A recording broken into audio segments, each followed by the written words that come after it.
네, 오늘 원내대표님 말씀과 상당히 중복되는 부분이 좀 있습니다만은 어제 대통령께서 주재한 청와대 회의에서 일본 정부에 대해서 우리 정부에 대한 중대한 도전이다. 일본 경제에 더 큰 피해가 갈 것임을 경고한다. 이런 얘기를 했습니다. 그런데 현실적인 힘의 차이를 인정하지 않고 힘도 없으면서 자존심과 왕실 체면만을 내세웠던 조선에 무능했던 임금들이 떠오르는 것은 저만이 아닐 것입니다. 그리고 수입처 다변화, 국산화, 기술 자립 이런 얘기했는데 이거 얼마나 공허한 공자님 말씀 얘기하고 있습니까? 지금 당장 급한데 당장 급한 불을 끄기 위한 노력은 하지 않고 공자님 말씀만 하고 있습니다. 국민적 단합을 얘기하면서 마치 싸움에 나선 장수처럼 독전하는 그 순간적인 감정의 카타르시스는 있을지 모르지만 이 문제를 푸는데 전혀 도움이 되지 않습니다.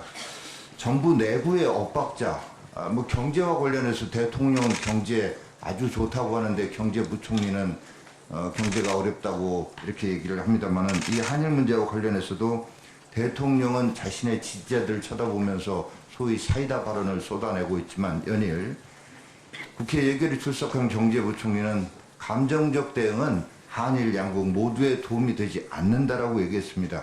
국민들은 누구 말을 들어야 될지 이 문제에 있어서도 참으로 한심한 정보라는 것을 느끼고 있습니다.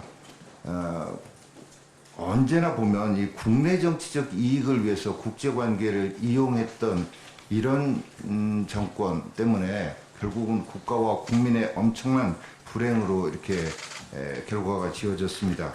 국가 최고 책임자로서 문재인 대통령은 책임있고 신중한 태도를 보여주기 촉구합니다. 이 정권의 그 국회 무시, 이 의회 무시가 어제 오늘의 일은 아닙니다만은 참으로 무도한 정도고 정말 막무가내 식의 정권입니다. 첫째, 윤석열 검찰총장 임명과 관련해서 국회에서 모든 국민이 보는 가운데 위증을 했습니다. 인사청문법상 위증 죄가 되느냐 안 되느냐를 떠나서 이렇게 뻔뻔스럽게 위증을 하고 그리고 나서는 법보다 의리라는 식으로 조폭 잡아야 될 검사가 이 조폭적 의리를 과시하는 이런 사람이 검찰에 순회가 돼서 수사를 한다면 그 수사 과정과 수사 결과를 국민들이 과연 믿을 수 있겠는가라는 이 근본적인 국가 권력에 대한 이 회의, 이 문제에 어떻게 하겠다고 이렇게 막무가내로 임명을 강행하겠다는 것인지 대통령께 참으로 묻지 않을 수 없습니다.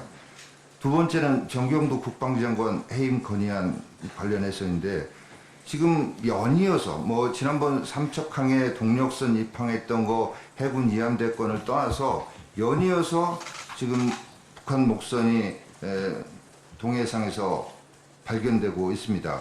목선 3척 발견해서 현장에서 파기했다고 어제 밝힌 데 이어서 어제 또 목선이 1척 추가 발견됐다고 하고 있습니다.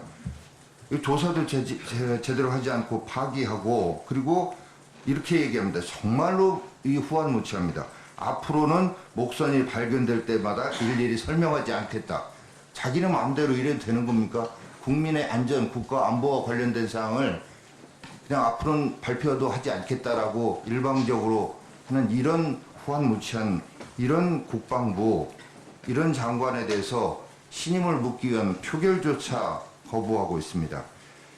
이 과방에서의 양승동 KBS 사장의 불출석 문제, 환노위에서의 이 선택적 근로제 논의 자체를 부정하는 것, 정무위에서 손혜원 관련해서 일체의 자료를 내지 않는 것 등등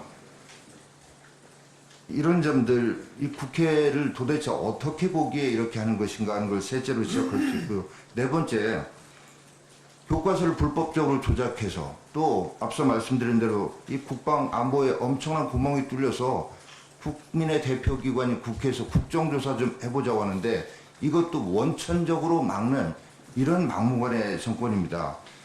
이게 정말 마그나 카르타 이후에 의회를 무시하고 의회를 이런 식으로 완전히 배제하는 정치를 하고 끝이 좋았던 정권이 없습니다. 심지어는 공화정 당시 로마에도 언론을 무시했던 집정관 중에 끝이 불행하지 않았던 사람이 없었다라는 이런 경고의 말씀을 드립니다. 이상입니다.